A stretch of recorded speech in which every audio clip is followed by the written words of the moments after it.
حق ہے خدا کی نعمت وَأَمَّا بِنِعْمَةِ رَبِّكَ فَحَدِّثْ، خدا کے فرمان پر عمل ہے جو بزم مولد سجا رہے ہیں۔ جیسا کہ ہم نے تلاوت قرآن حکیم میں اللہ کا یہ فرمان عالی شان وَأَمَّا بِنِعْمَةِ رَبِّكَ فَحَدِّثْ کہ اللہ کی نعمت کا جب وہ مل جائے تو چرچا کرو۔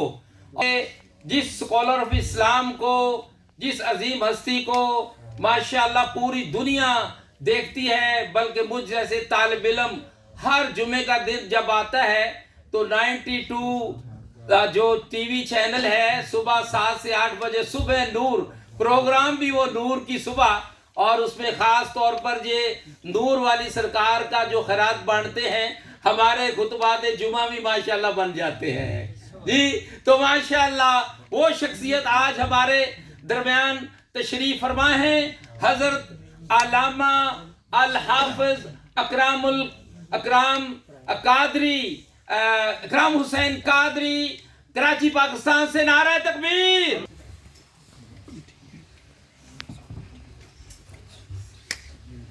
نحمده ونصلي ونسلم على سيدنا ومولانا محمد رسوله النبي الأمين المكين الحنين الكريم الرؤوف الرحيم، أما بعد فأعوذ بالله من الشيطان الرجيم، بسم الله الرحمن الرحيم،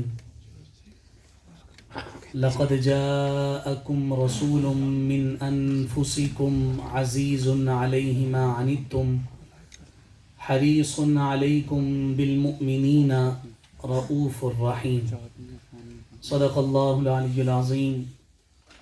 مولاي صل وسلم دائما أبدا على حبيبك خير الخلق كلهم، محمد سيد الكونين والثقلين والفريقين من عرب ومن عجم، يا ربي صل وسلم دائما سرمدا على حبيبك خير الخلق كلهم۔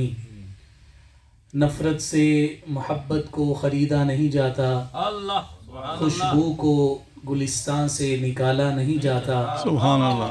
یہ سوچ کے بیٹھے رہو سرکار کے در پر، جنت کو کہیں اور سے رستہ نہیں جاتا۔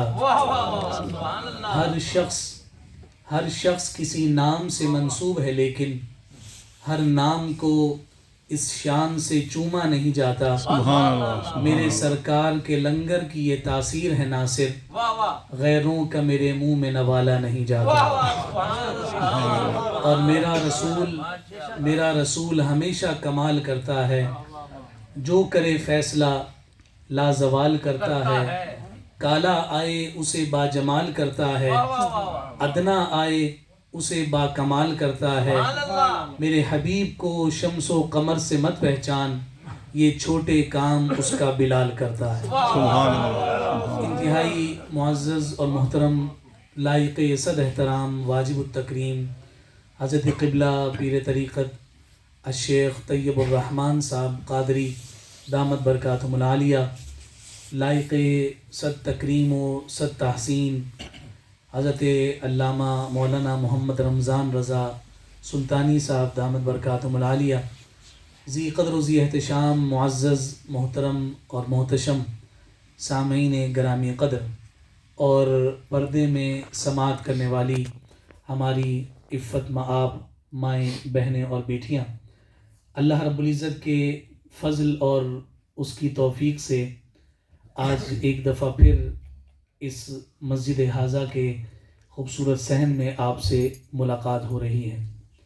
حضرت قبلہ پیر صاحب کی محبت اور آپ کی اپنائیت ہی کے نتائج اور ثمرات ہیں کہ اس مسجد میں جب بھی آتے ہیں تو گویا اپنا پن سا محسوس ہوتا ہے، اور یہ کوئی لفاظی یا مبالغہ آرائی نہیں ہے، بلکہ در حقیقت حضرت والا کی محبت اور آپ کے اخلاص ہی کا ثمرہ ہے کہ جو بھی ان کی مجلس اور ان کی محفل میں حاضر ہوتا ہے تو اسے ایسا ہی لگتا ہے کہ گویا ساری محبتیں انہی کی جانب متوجہ ہیں۔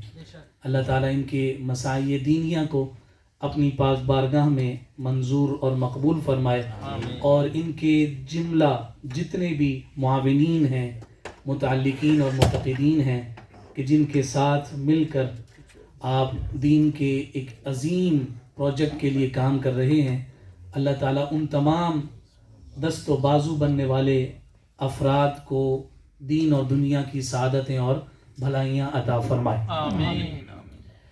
حضرت قبلہ قاری صاحب نے اپنی تلاوت میں جب ان آیات کی تلاوت کی کہ جسے میں نے آج اپنے خطبہ کے دوران بھی تلاوت کیا ہے، سبحان اللہ۔ تو اسی وقت ہی میرے ذہن میں خیال آیا کہ اسی آیت پر چند باتیں ہم آپ کے گوش گزار کریں۔ سبحان اللہ۔ آپ کی توجہ چاہوں گا، اگر آپ سبحان اللہ نہ بھی کہیں گے تو آپ کی جو سنجیدہ چہرے میری جانب متوجہ ہیں، میری حوصلہ افزائی کے لیے یہ بھی کافی ہیں۔ لیکن پابندی بھی سبحان اللہ پر نہیں ہے کہ جو بات سمجھ میں آ جائے اور پسند آ جائے تو خود سے باواز بلند سبحان اللہ کہہ بھی دیجیے گا۔ سبحان۔ ہمارے بڑے استاذ گرامی استاذ العلماء حافظ عبدالستار سعیدی صاحب دامت برکاتہم العالیہ یہ اکثر فرمایا کرتے ہیں کہ درخت اسی سبحان اللہ پر لگے گا کہ جو سبحان اللہ سمجھنے اور پسند آنے کے بعد زبان سے نکلے گا۔ ماشاء تو اس لیے اللہ، آپ سارے احباب صاحب فہم و دانش بیٹھے ہیں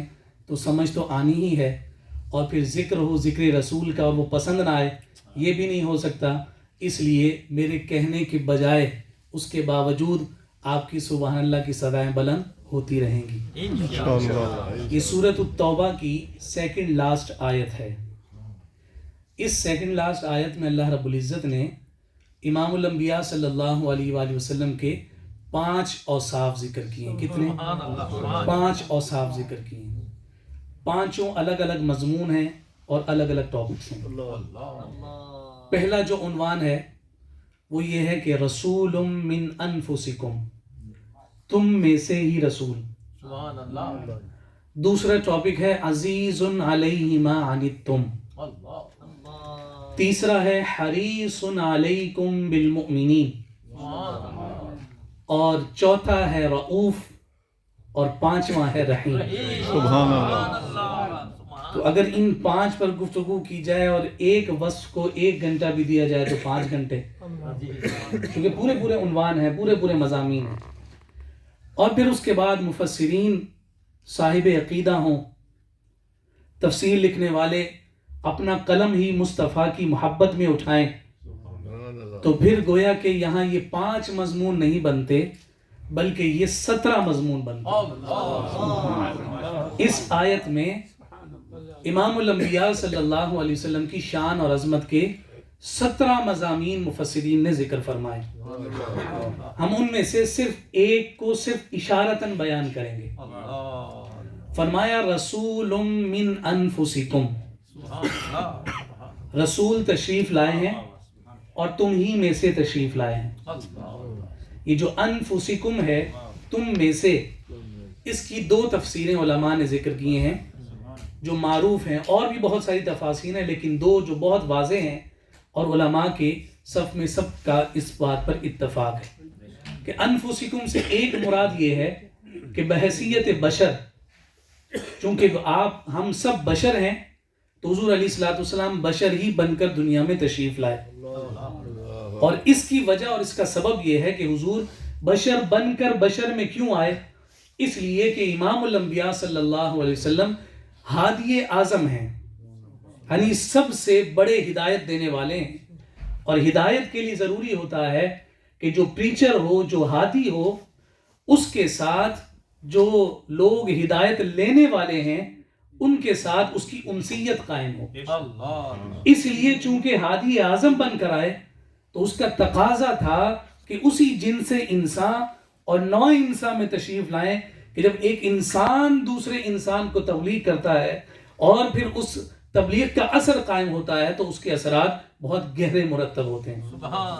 ایک تفسیر یہ ذکر کی گئی انفسکم کی، دوسری یہ ذکر کی گئی کہ آقا کائنات صلی اللہ علیہ وآلہ وسلم چونکہ عرب میں تشریف لائے، جب آقا کائنات صلی اللہ علیہ وسلم نے اعلان نبوت فرمایا ہے تو اس وقت نبی اکرم صلی اللہ علیہ وسلم کی عمر مبارک 40 سال ہے، اور انفسکم کا معنی کہ تم میں سے رسول آئے، تو اس کا معنی یہ ہے کہ ہم نے اس زبان بولنے والوں کے درمیان بھیجا ہے کہ یہ محمد بھی وہی زبان بولتے ہیں جو تم بولتے ہو.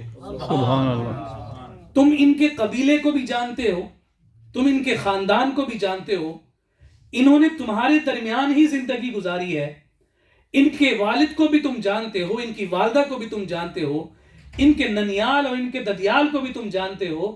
فرمایا کہ محبوب یہ جو اعلان کیا کہ ہم نے رسول بھیجا تم ہی میں سے, گویا ایسا شخص بھیجا ہے کہ جس کا تعارف کسی کی زبان کا محتاج نہیں, وہ جب اعلان نبوت نہیں بھی کرتا تب بھی وہ صادق بھی کہلاتا ہے اور امین بھی کہلاتا ہے. سبحان اللہ.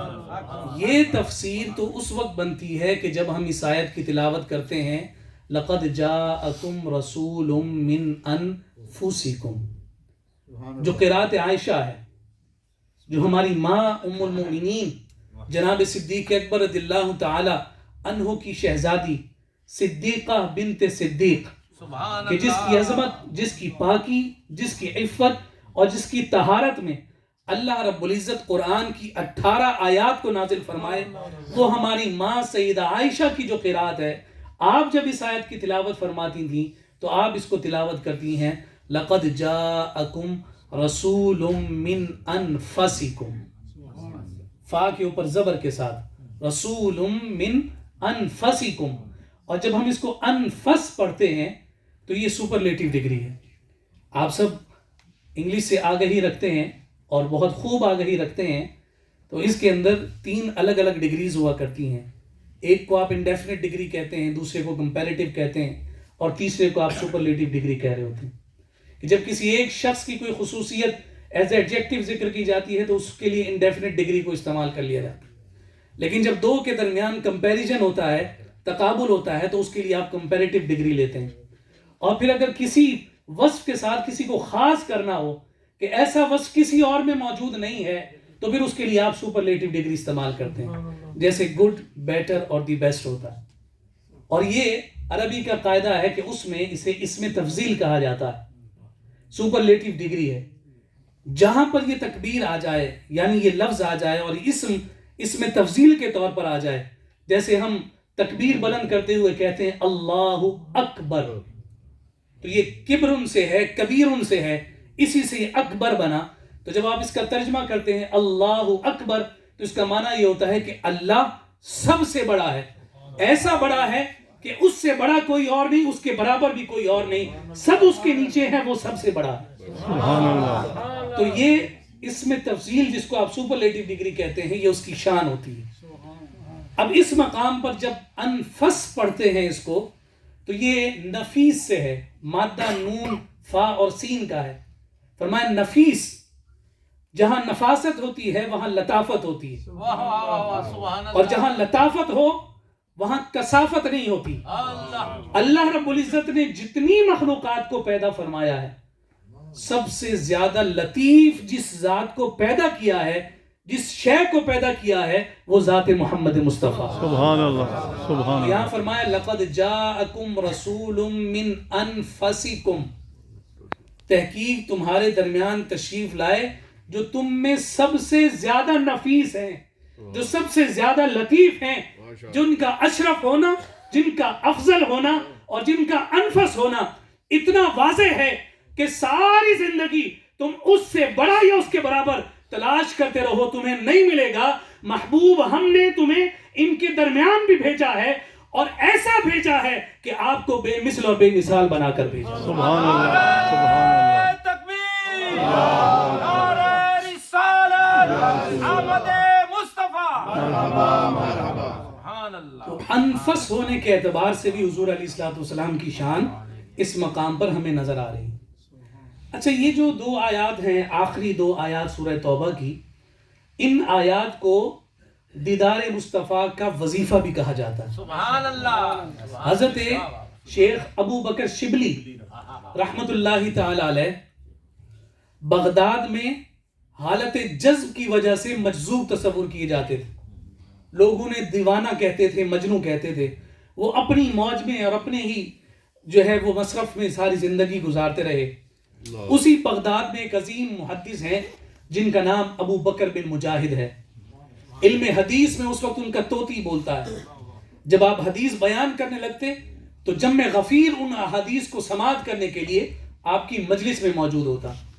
دنیا جس ابو بکر شبلی کو دیوانہ کہتی ہے, مجذوب کہتی ہے, ایک دن یہی ابو بکر بن مجاہد حدیث پڑھا رہے ہیں اور وہ مجذوب اور دیوانے ابو بکر شبلی اس مجلس میں آ جاتے ہیں, اور حضرت ابو بکر بن مجاہد وقت کا عظیم محدث اپنی جگہ سے کھڑے ہو کر اس کا استقبال کرتا ہے. سبحان اللہ. وہ قریب آئے تو اس مجذوب کو جسے دنیا دیوانہ کہہ رہی ہے, وقت کا محدث اپنے سینے سے لگا رہا ہے اور اس دیوانے کا ماتھا چوم رہا.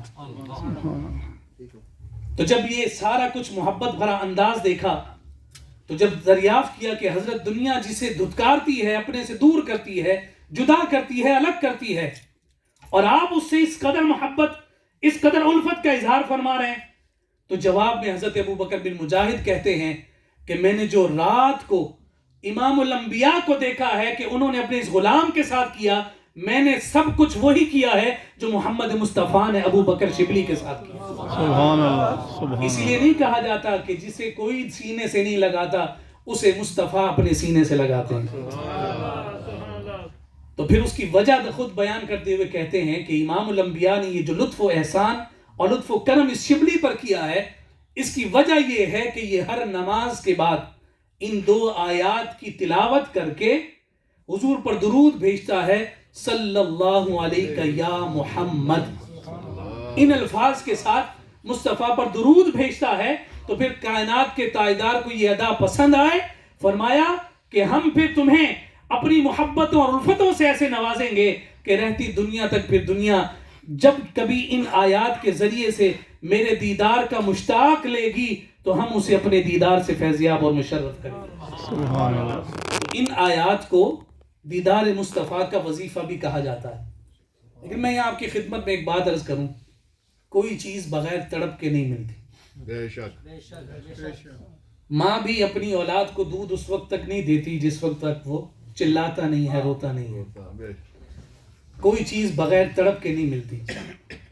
اور ہم جب اپنے اکابرین اور اپنے اسلاف کی جانب نظر کرتے ہیں تو ہمیں یہ بات نظر آتی ہے کہ انہوں نے ہجر اور فراق کا جو انداز اختیار کیا, پھر جب مصطفیٰ کو وہ پسند آیا تو امام الانبیاء نے اپنے لطف و احسان کی انتہا کر دی. امام شرف الدین بصیری رحمۃ اللہ تعالی علیہ کا نام ہر ایک نے سن رکھا ہے. اگر یہ نام نہ بھی پتہ ہو تو جیسے ہی آپ مولا صلی وسلم دائماً ابدا پڑھتے ہیں تو فوراً آپ کا خیال اسی بابا جی کی طرف جاتا ہے کہ جنہیں میرے مصطفیٰ نے خواب میں آ کر دیدار بھی کرایا اور فالج کی بیماری سے شفا بھی عطا فرمائی. آپ نے جب اپنے اس قصیدہ بردہ شریف کو تحریر کیا, نشار کی صورت میں مصطفیٰ کی بارگاہ میں اپنی عقیدت کو پیش کیا, تو آپ پہلے ہی شعر میں کہتے ہیں, امن تذکر جیران بدی سلمی مزجت دم عن جرام مقلت بدمی. فرمایا کیا تجھے ذی سلم کے پڑوسی کی یاد آ گئی ہے کہ تیری جو آنکھیں ہیں وہ خون کے آنسو بہا رہی ہیں. پھر اس کے بعد کہتے ہیں ام حبت الریح من تلقاء کاظمۃ, کہ وادی کاظمہ سے کوئی ٹھنڈی ہوا چلی ہے کہ جو ہوا تجھے لگی ہے تو تجھ پر یہ کیفیت بن گئی ہے. او مد البرق فی الظلماء من ادمی, یا وادی ادم میں اس کی اونچی پہاڑیوں پر کوئی آگ جلی ہے, کوئی روشنی ہوئی ہے جس کو تو نے دیکھا ہے اور تجھے اپنا یار اور اپنا محبوب یاد آ گیا ہے. یہ اپنے اس فراق کی بات کرتے ہوئے آگے کہتے ہیں فما لعینیک ان قل تکفو فاہمتا. فرمایا کہ تیری آنکھوں کو کیا ہوا ہے کہ تو ان آنکھوں سے کہتا ہے کہ رک جا, آنسو مت بہا, تو وہ اور رونے لگتے اور آنسو بہانے لگتے. وما لقلبک ان قلت استفق یہینی, اور یہ تیرے دل کے ساتھ کیا ہو گیا کہ تو اسے جب تسلی دینے لگتا ہے یہ اور بے چین اور بے قرار ہو جاتا ہے. یہی وہ ادا تھی, یہی وہ کلمات تھے کہ جو امام الانبیاء کو پسند آئے تو امام الانبیاء نے اس پر اپنا کرم فرمایا. اور جب کرم فرمایا تو پھر امام شرف الدین بصیری یہی کہتے ہوئے نظر آتے ہیں یا اکرم الخلق. یا کا جو صیغہ ہے یہ سیکنڈ پرسن کے لیے ہے جو سن رہا ہو, سماعت کر رہا ہو. یا اکرم الخلق مالی من الوذ به سواک عند حلول الحادث لمن. محمد سید الکونین والثقلین والفریقین من عرب ومن عجم. پھر وہ اپنی عقیدت کو حضور کی بارگاہ میں یوں پیش کرتے ہوئے نظر آتے. پھر ہم جب تاجدار گولرا کی بات کرتے ہیں تو ان کے ہاں بھی یہی فراق نظر آتا ہے. آپ کہتے ہیں اج سکھ متراں دی ودھیری ہے. سبحان اللہ. سکھ آپ سب سمجھتے ہیں کیا معنی ہے اس کا. انگلش والا سکھ نہیں ہے یہ پنجابی والا اور ہندکو والا ہے. اج سکھ متراں دی ودھیری ہے یاد آنا کسی کے غم میں مبتلا ہونا. اج سکھ متراں یاروں کی جو سکھ ہے متراں دی ودھیری ہے کیوں دلڑی اداس گھنیری ہے. لوں لوں وچ شوق چنگیری ہے اج نینا نے لائیاں ہن جھڑیاں. سبحان اللہ. اور پھر اس کے بعد آپ چلیں مولانا عبد الرحمن جامی کے پاس کہ جو یہ کہتے ہوئے فخر محسوس کرتے تھے سگترا کاش جامی نام بودے کہ آیت بر زبانت گاہے گاہے کہ یا رسول اللہ آپ کا ایک کتا ہوتا اور اس کتے کا نام جامی ہوتا. اللہ. پھر آپ جب اپنے اس کتے کو بلاتے تو آپ اسے جب جامی کہہ کر پکارتے تو مجھ گناہگار کا نام آپ کی زبان پر آ جاتا. میرے لیے اتنا ہی کافی تھا. وہ جب فراق کی بات کرتے ہیں تو وہ کہتے ہیں تنم تنم فرسود جاں پارا تنم فرسود جاں پارا ز ہجراں یا رسول اللہ دلم پجمرد آوارا ز اسیاں یا رسول اللہ. سبحان اللہ. اور پھر کہتے ہیں چوں سوئے من گزر آری منے مسکی زناداری. یا رسول اللہ کبھی آپ کا میری گلی سے گزر ہو جائے مجھ مسکین مجھ ناتواں مجھ نادار کی گلی سے آپ کا گزر ہو جائے. چوں سوئے من گزر آری منے مسکی زناداری فدائے نقش نعلینت کنم جاں یا رسول اللہ. یا رسول اللہ آپ آئیں گے تو بنفس نفیس جسم مصطفیٰ کے ساتھ آپ تشریف لائیں گے.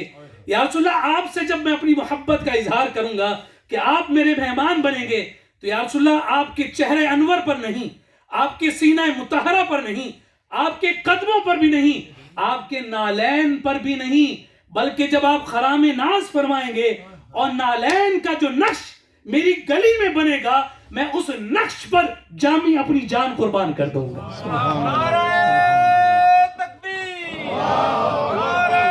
One second, yeah. One second.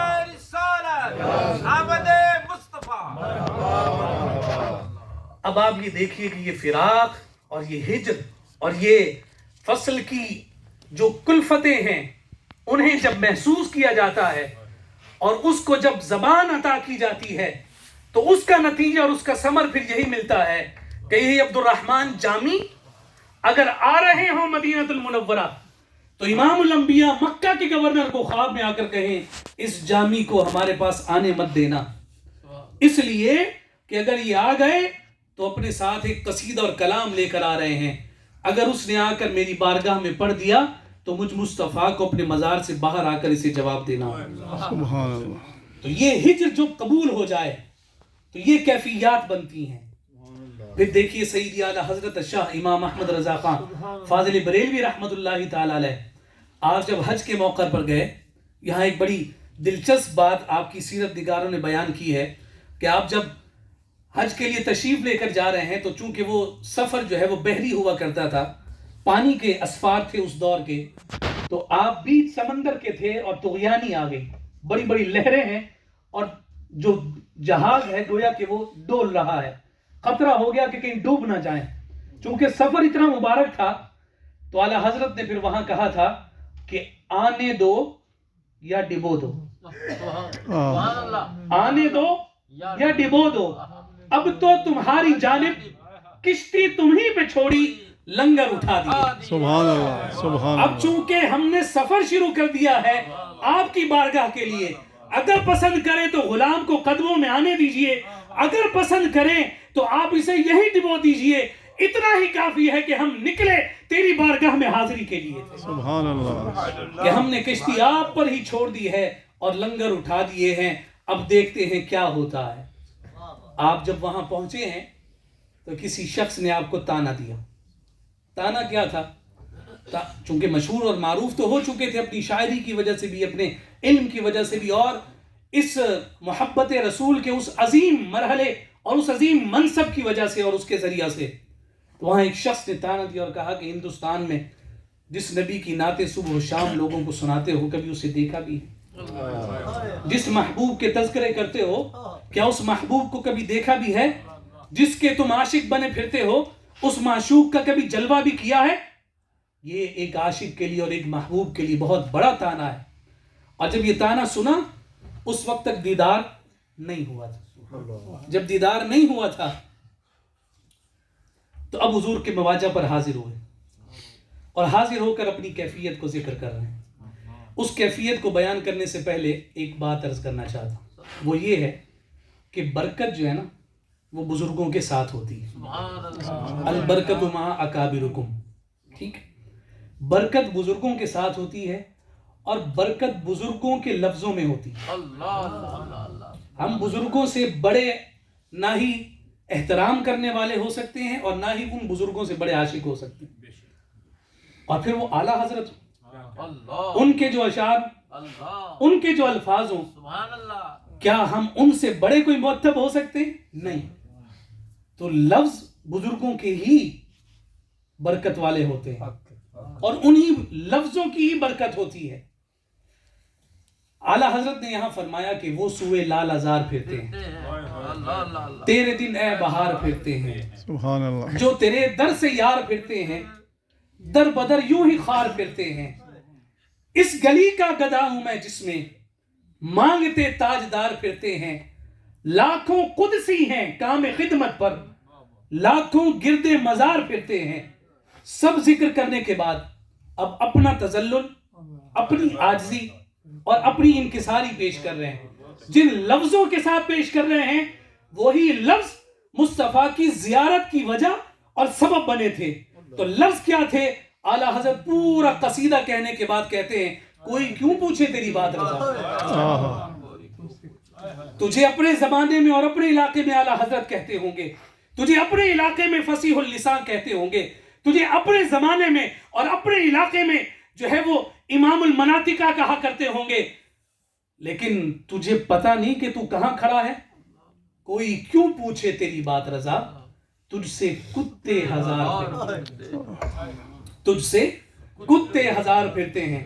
ہمارے علماء نے ذکر کیا کہ اس پورے کلام میں جو وجہ زیارت لفظ ہے، جو وجہ زیارت لفظ ہے وہ لفظ کتا ہے،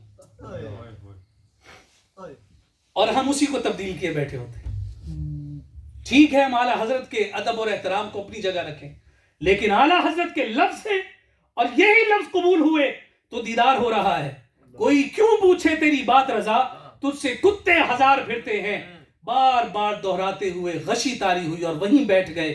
اور جب بیٹھے ہیں تو میرے مصطفیٰ نے کرم کیا.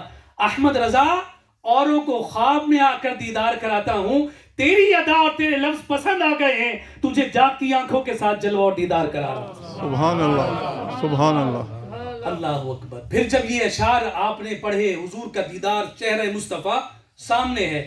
ایک طرف ہمیں وہ تاجدار گولرا نظر آئے. انہوں نے جب یہ کہا کہ آج سکھ مترا دی ودھیری ہے، کیوں دلڑی اداس گھنیری ہے، لوں لوں وچ شوق چنگیری ہے، اج نینن لائیاں ہن جھڑیاں. یہ جب قبول ہو گیا اب کہتے ہیں اس صورت نو سامنے، اس صورت نو میں جانا کھاں، جان آکھاں کے جانے جہان آکھاں، سچ آکھاں تے رب دی میں شان آکھاں، جس شان تو شانہ سب بنیاں. سبحان اللہ ما اجملکا ما احسنکا ما اکملکا. اور پھر اپنی عاجزی ذکر کر رہے ہیں، کتھے میرے علی کتھے تیری ثنا. سبحان اللہ. ایک تو یہاں ثنا سے مراد مدح نعت لی جاتی ہے، ایک اور وزن شعری کی وجہ سے ثنایا کو ثنا کیا گیا ہے. ایک اس کی تعبیر شعراء نے یہ بھی کی ہے کہ یہاں ثنا کا جو لفظ ہے یہ ثنایا سے ہے، سامنے والے دانت. اور فرمایا کتھے میرے علی کتھے تیری ثنایا، کہ محبوب ان مبارک دانتوں کے درمیان جو گیپ ہے اس میں سے جو نور کا حسن نکل رہا ہے، یہ میرے لیے اسی میں حکم ہے، کوئی اور چیز کیا دیکھے۔ سبحان اللہ سبحان اللہ کتھے میرے علی، کتھے تیری ثنا، جس کے بارے میں ہمارے بزرگوں نے ذکر کیا اور صحابہ اس پر اجماع کرتے ہوئے کہتے ہیں، امام الانبیاء جب اپنے حجرہ مبارک سے باہر تشریف لاتے تھے تو حضور جب مسکراتے تو آپ کے مبارک دانتوں کے درمیان سے ایسا نور نکلتا کہ سامنے کی دیواریں روشن ہو جاتی تھی، ہم سمجھ لیتے تھے محمد مصطفیٰ تشریف لے آئے۔ سبحان اللہ سبحان اللہ گستاخ اکھیاں کتھے جا اڑیاں، یہ اڑنا تو یہی ہوتا ہے نا کہ کسی ایک جگہ پر پھنس جائیں، اور کبھی کبھی اسباق پڑھاتے ہوئے بھی کوئی نقطہ ایسے آ جائے تو ایک ایک مصرے پر یا ایک ایک جو ہے عبارت پر 3 4 دن گزر جائیں تو طالب علم کہتے ہیں استاد جی پتہ نہیں کتھے اڑ گئے ہو، اگے ہی ٹر دے ہو۔ تو گویا یہی بات یہاں نظر آتی ہے کہ آپ نے ثنایا کے حسن کو دیکھا تو آپ نے کہا کتھے مہر علی، کتھے تیری ثنا، گستاخ اکھیاں کتھے جا اڑیاں۔ سبحان اللہ اور اعلیٰ حضرت نے جب دیکھا تو اعلیٰ حضرت فرماتے ہیں سرور کہوں کہ مالک و مولا کہوں تجھے، تجھے سامنے دیکھ رہے ہیں اور کہہ رہے ہیں سرور کہوں کہ مالک و مولا کہوں تجھے، باغ خلیل کا گل زیبا کہوں تجھے، اللہ رے تیرے جسم منور کی تابشیں، اے جان جاں میں جانے تجلا کہوں تجھے، تیرے تو وصف اے بے تناہی سے ہیں بری، حیران ہوں میرے شاہ میں کیا کیا کہوں تجھے، لیکن رضا نے ختم سخن اس پہ کر دیا، خالق کا بندہ خلق کا آقا کہوں تجھے۔ سبحان اللہ سبحان اللہ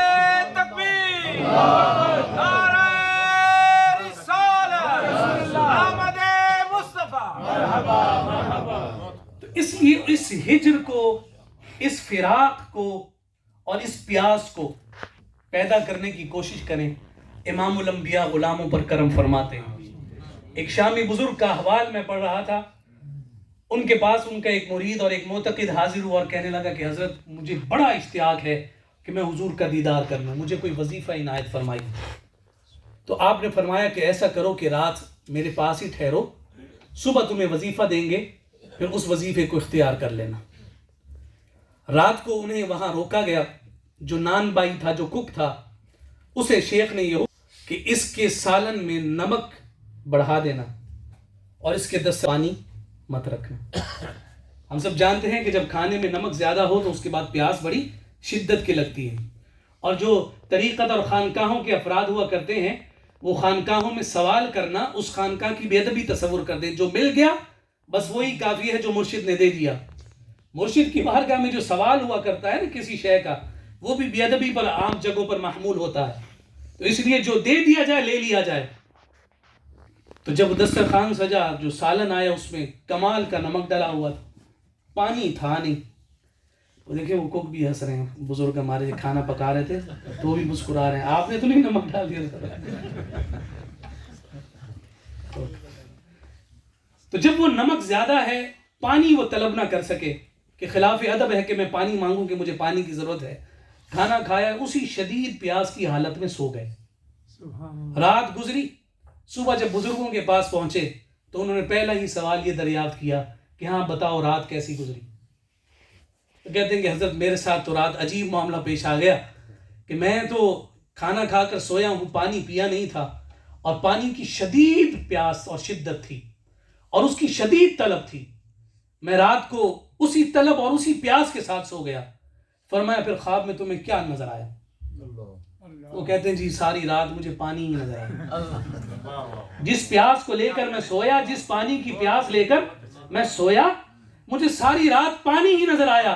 کہیں ٹھنڈا چشمہ نظر آ رہا ہے، کہیں کوئی آبشار نظر آ رہی ہے، کہیں ٹھنڈا پانی میں پانی کا مٹکا نظر آ رہا ہے، کبھی دریا کی طغیانی اور سمندر کی فروانی نظر آ رہی ہے۔ ساری رات مجھے پانی ہی پانی نظر آیا، کیونکہ جب سویا تھا تو پانی کی بڑی طلب تھی۔ تو آپ نے جواب میں فرمایا یہی وظیفہ ہے، یہی وظیفہ ہے۔ رات تو پانی کی پیاس لے کر سویا، تجھے ساری رات پانی ہی نظر آیا۔ کوئی رات ایسی بھی آئے کہ تو ایسی پیاس لے کر سوئے تو تیری جب آنکھ لگے اور قسمت جاگ جائے، محمد مصطفیٰ پھر اس زیارت کی تجھے ایسا اشتیاق عطا کرے کہ تو جلوے کرتا رہے اور مصطفیٰ تجھے اپنا دیدار عطا کرے۔ سبحان اللہ سبحان اللہ بس یہ پیغام میلاد ہے، اور پیغام میلاد یہی ہے کہ اس طلب کو اور اس کیفیت کو، اس طلب کو اور اس پیاس کو اختیار کرنے کی کوشش کریں۔ اگر علامہ صاحب اجازت ہو تو ایک واقعہ اور نیند کا مجھے یاد آ رہا ہے، میں اگر اس کو مکمل کر دیتا ہوں جلدی سے، اور یہ عمل کی جانب ہمیں ابھارنے کی بات ہے۔ مولانا رومی کا نام ہر ایک نے سن رکھا، مولوی ہرگز نہ شد مولائے روم۔ ان کے بزرگوں کا نام ہے شیخ شمس الدین تبریز رحمۃ اللہ تعالی۔ تو مولائے روم کے مزار پننوار سے قریب ہی واکنگ ڈسٹنس پر شمس الدین تبریزی رحمۃ اللہ تعالی علیہ بھی ہیں۔ وہ شیخ ہیں اور مولائے روم ان کے مرید ہیں۔ مولائے روم کا تعلق کتابوں کے ساتھ ہے اور ان کا تعلق روحانیت کے ساتھ۔ آپ پڑھا رہے ہیں، کتابیں سامنے پڑھی ہیں، طلباء پڑھ رہے ہیں۔ شمس الدین تبریزی اسی حالت میں آئے ہیں کہ کپڑوں پر پیوند لگے ہوئے، بال بکھرے ہوئے ہیں، اور جب قریب آئے تو آپ نے کتابوں کو دیکھا اور کتابوں کو دیکھ کر کہا اینچ یہ کیا ہے؟ تو ان کے ظاہری حال کو دیکھ کر مولا روم نے کہا کہ یہ وہ ہے جو تو نہیں جانتا۔ ظاہری حلیے کو دیکھ۔ نماز کا وقت ہوا، کتابیں وہیں چھوڑی، سارے نماز پڑھنے گئے۔ حضرت شیخ شمس الدین تبریز نے وہ کتابیں اٹھائیں اور ساتھ ہی پانی کا تالاب تھا، کتابوں کو اس میں ڈال دیا۔ اب جب ظاہر سی بات ہے کہ اس وقت یہ پرنٹ اور یہ پریس تو تھے نہیں، ہاتھوں سے لکھی جانے والی کتابیں تھیں۔ جب واپس آئے تو دیکھا کہ سارا علم تو اس پانی کے نظر ہو چکا ہے۔ کہنے لگے آپ نے یہ کیا کر دیا؟ اب وہی شمس الدین تبریزی رحمۃ اللہ تعالی علیہ پانی میں سے کتاب کو نکالنا ہے۔ جب کتاب کو نکالتے ہیں تو اس میں سے پانی کے قطرے نہیں، مٹی کی گرد نکلتی ہے اور جھاڑ جھاڑ کر واپس دے رہے ہیں، اور اس کے جواب میں وہ کہتے ہیں این چیز۔ مولا روم اب ان سے پوچھ رہے یہ کیا ہے؟ تو وہ جواب میں کہتے ہیں یہ وہ ہے جو تو نہیں جانتا۔ سبحان اللہ۔ اب جناب یہ کشمکش شروع ہوئی۔ مولا روم ان کو کہتے تھے مجھے اپنا مرید کر لیں، وہ کہتے تھے نہیں کروں گا۔ کئی دنوں تک یہ مقابلہ رہا، التجائیں ہوتی رہیں، صبح و شام ان کی گزارش کہ مجھے اپنا مرید کر لیں، اپنا ہاتھ مجھے دے دیں، میں آپ کے ہاتھ پر بیعت ہونا چاہتا ہوں۔ مولانا روم جس کے پیچھے دنیا چلے، وہ ایک صاحب کشف اور صاحب کرامت شیخ شمس الدین تبریز کے پیچھے صبح و شام دوڑتے ہوئے نظر آتے ہیں۔ بالآخر جب مرید ہونے کی طرف بڑھ گئی تو حضرت شمس الدین تبریزی رحمۃ اللہ تعالی علیہ کہتے ہیں چل میں تجھے اپنا مرید کرتا ہوں، لیکن ایک شرط ہے۔ شرط یہ ہے کہ اگر تجھے میرا مرید ہونا ہے تو مجھ سے وعدہ کر کہ آئندہ کے بعد تو نماز نہیں پڑھے گا۔ جس رب کے لیے مرید ہونا چاہتا ہوں کہ ان کے ذریعے رب تک پہنچ جاؤں، اسی رب کی نماز سے روک رہے ہیں۔ ذہن میں خیال پیدا ہوا، لیکن فوراً اس خیال کو چھٹک دیا کہ پہلے بھی پہچاننے میں کوتاہی ہوئی تو اتنا وقت لگ گیا، آج پھر کوئی سوال کر بیٹھا تو پھر پیچھے بھاگنا پڑے گا۔ وعدہ کر بیٹھے کہ ٹھیک ہے آپ جیسے کہیں گے ویسا ہی ہوگا۔ نماز عشاء ادا کر چکے تھے، جا کر سوئے۔ جب بستر پر سوئے تو چونکہ نماز عشاء ادا نہ کی تھی، بستر پر جا کر سوئے تو وعدہ چونکہ کر رکھا ہے کہ نماز نہیں پڑھیں گے، تو اب بستر پر نیند نہیں آتی۔ کاش کہ نماز کی ہماری عادت ایسی ہو جائے کہ ہمیں بھی بستروں پر نیند نہ آئے، کہ جب ہم نماز ادا نہ کر رہے ہیں تو بے چینی اور بے قراری ہے، نیند کی کوشش کرتے ہیں، نیند نہیں آتی ہے۔ اب کیا کروں؟ ایسا نشہ ہے نماز کا کہ اس کے بغیر اب نیند کوسوں دور نظر آتی ہے۔ جب تھک گئے اور نیند نہ آئی تو آپ اٹھے اور اٹھ کر صرف فرض ادا کیے، صرف فرض ادا کیے، اور فرض ادا کر کے جب دل کو تھوڑی تسلی ہوئی سو گئے۔ جب آنکھ لگی تو امام الانبیاء خواب میں تشریف لے آئے اور آقا کائنات صلی اللہ علیہ وسلم نے آ کر دریافت کیا رومی جلال الدین خیریت ہے؟ آج تم نے ہماری سنت کو چھوڑ دیا۔ بے چین ہو کر اٹھ کھڑے ہوئے، اب صبح کا انتظار کر رہے ہیں، زارو قطار رو رہے ہیں کہ مجھ سے یہ کیا ہو گیا؟ میں نے شیخ کی بات تو مان لی، لیکن حضور علیہ الصلوۃ والسلام نے آ کر مجھے یاد دلایا ہے کہ تم نے میری سنتوں کو چھوڑ دیا ہے۔ جیسے تیسے کر کے جب صبح ہوئی اور حضرت شیخ شمس الدین تبریز کی بارگاہ میں پہنچے تو گویا کہ ایسے ہی لگتا تھا کہ وہ مرشد صادق، وہ مرید کامل کے انتظار میں تھے۔ پوچھا ہاں بھائی جلال الدین بتاؤ کیسی رات گزری؟ کہا کہ میں تو برباد ہو گیا، اس طرح سے میرے ساتھ ماجرا پیش آیا۔ تو حضرت شیخ شمس الدین تبریز مسکرائے اور آپ نے جواب میں کہا کہ افسوس کہ تو صبر نہ کر سکا۔ کہا کہ حضرت کیا مطلب ہے کہ میں صبر نہ کر سکا؟ تو کہتے ہیں کہ تو کیا سمجھا تھا کہ میں تجھے تیرے رب سے جدا کر دوں گا؟ میں تو تجھے بتانا چاہتا تھا کہ تیری نماز میرے رب کو پسند کتنی ہے۔ افسوس کہ تو صبر نہ کر سکا، جس کی سنت چھوڑ کر بیٹھا تھا اس نے آ کر تجھے سنت یاد دلائی، تھوڑی دیر اور صبر کر لیتا۔ جس کا فرض چھوڑ کے بیٹھا تھا وہ رب خود آ کر تجھے اٹھاتا اور کہتا اٹھ رومی، آ کر میری نماز ادا کر۔ سبحان اللہ، نعرہ تکبیر، نعرہ رسالت، احمد مصطفیٰ۔ بس یہ عمل میلاد کا سب سے بڑا پیغام ہے۔ حضور علیہ السلام نے فرمایا جعلت قرۃ عینی فی الصلاۃ، نماز میری آنکھوں کی ٹھنڈک ہے، میری آنکھوں کی ٹھنڈک نماز میں رکھی گئی ہے۔ اور جب حضور کی آنکھوں کی ٹھنڈک نماز ہے تو پھر ہمیں صاحب ایمان ہو کر یہ سوچنا ہوگا کہ مصطفیٰ کے امتی بھی ہوں اور پھر نماز میں کوتاہی اور خامی ہو تو پھر یہ ہو نہیں سکتا۔ اس لیے اپنے دعوی محبت کے ساتھ دلیل محبت کو قائم کریں اور مصطفیٰ کے اسوہ اور مصطفیٰ کی سیرت کو اختیار کریں۔ اللہ رب العزت ہم سب کو عمل کی توفیق عطا فرمائے۔ وما علینا الا البلاغ۔ جانے رحمت لاکھوں سلام، شمع بز میں ہدایت پہ لاکھوں سلام، شمع بز میں ہدایت پہ لاکھوں سلام۔ یہ سہانی گھڑی چمکا طیبہ کا چاند، یہ سہانی گھڑی چمکا طیبہ کا چاند، یہ سہانی گھڑی چمکا طیبہ کا چاند، اس دل افروز ساتھ پہ لاکھوں سلام، مصطفیٰ جانے رحمت پہ لاکھوں سلام، شمع بز میں ہدایت پہ لاکھوں سلام۔ اللہ اللہ وہ بچپنے کی پابند، سبحان اللہ، اللہ اللہ ہاں وہ بچپنے کی پابند، اس خدا آتی صورت پہ لاکھوں سلام، مصطفیٰ جانے رحمت پہ لاکھوں سلام، شمع بز میں ہدایت پہ لاکھوں سلام۔ ایک میرا ہی رحمت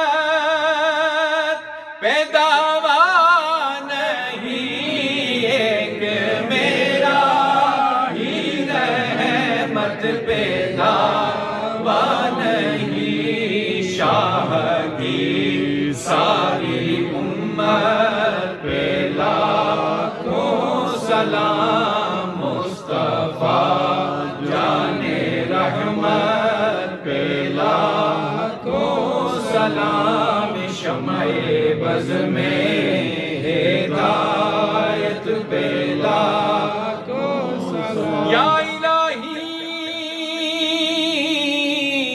واسطہ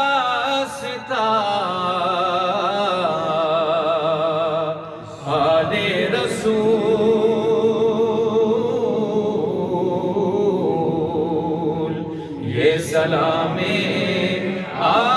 عاجزانہ ہو قبول۔